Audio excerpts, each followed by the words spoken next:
All right, let's talk about something we all do every single day, probably without a second thought, turning on the tap. But have you ever stopped to wonder how we keep that water flowing? That's what we're diving into today, how we can secure the UK's water future. Okay, take a look at this number, 140 to 150 liters. Just let that sink in for a second. Sounds like a lot, right? But what does it actually represent? Well, get this. That's how much water each and every one of us uses for washing, cooking, cleaning, you name it. Now start multiplying that by millions and millions of people, and you suddenly see the enormous scale of demand we're putting on our system. And that right there leads us to the big question.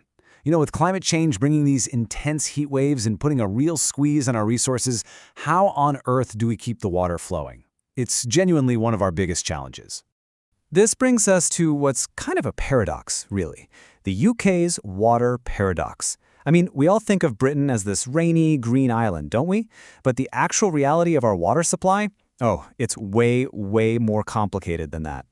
So what's fueling this rising demand? Well, it's not just one thing, it's a whole mix. For starters, as our living standards have gone up, so has our water use. We've got more water-hungry appliances, think powerful showers and dishwashers. Our habits have just changed. Plus, this demand isn't the same everywhere. It's much higher in the warmer, drier south and east. And then when a heat wave hits, bam, demand just skyrockets, putting the entire system under some serious stress. Okay, so the problem's pretty clear. Where do we even start looking for solutions?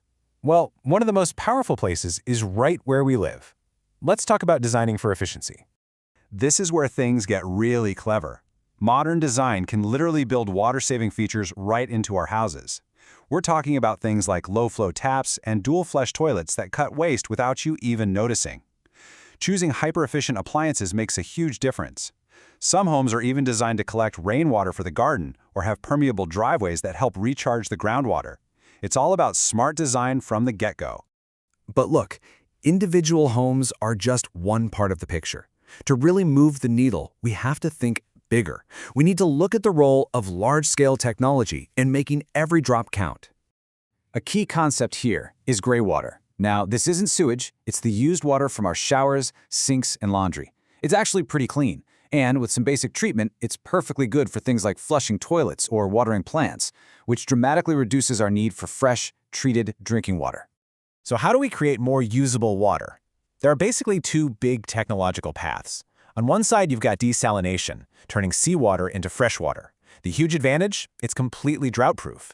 But, and it's a big but, it's incredibly energy-intensive and expensive. On the other hand, there's gray water recycling. It's much cheaper, uses far less energy, and can be done at a household level. The catch? It depends on us using water in the first place. This really shows you the kind of trade-offs we have to consider. Okay. But before we even get carried away with creating new water, there's a much more fundamental issue we have to tackle. It's about saving the water that's already in the system. 20%. Just think about that. That's a fifth of our drinking water. Water we've spent energy and resources to purify just disappearing into the ground through leaks before it ever reaches a tap. It's a staggering amount of hidden waste. And this is why experts all agree on this crucial point. Fixing those leaks through better monitoring and infrastructure investment is one of the single best returns on investment we can make. It's like finding a brand new water source without building a single new reservoir.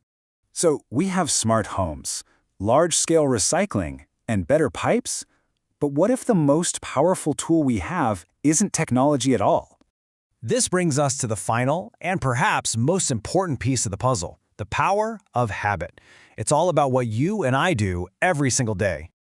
So the key takeaway here is that these small individual actions, they have a massive cumulative effect. Taking a 1-minute shorter shower, turning off the tap while you brush your teeth, these things seem tiny, but when millions of people do them, it adds up to a huge national saving.